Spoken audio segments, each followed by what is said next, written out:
আসসালামু আলাইকুম, সবাই কেমন আছেন? আজকে আমি একটা 7 কালারের লাইট বানাবো।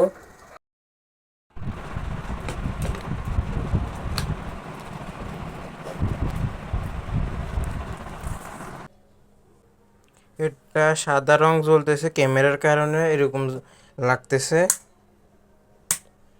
এখন 7 রং জ্বলবে ধীরে ধীরে করে, এক রং এক রং করে, 1 সেকেন্ড 1 সেকেন্ড করে জ্বলবে। এখন এখন স্লো জ্বলবে,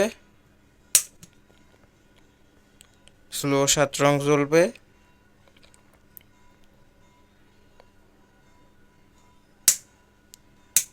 এরপর এক রং এক রং করে জ্বালানো যাবে।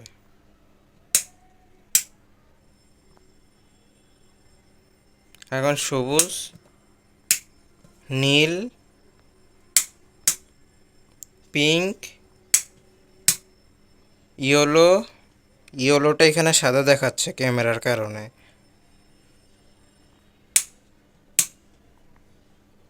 এখন স্কাই ব্লু, এখন হোয়াইট, এখন আবার। লাইটটা কেমন হয়েছে একটু বলবেন। ভিডিওটি সুন্দর লাগলে একটা লাইক করবেন।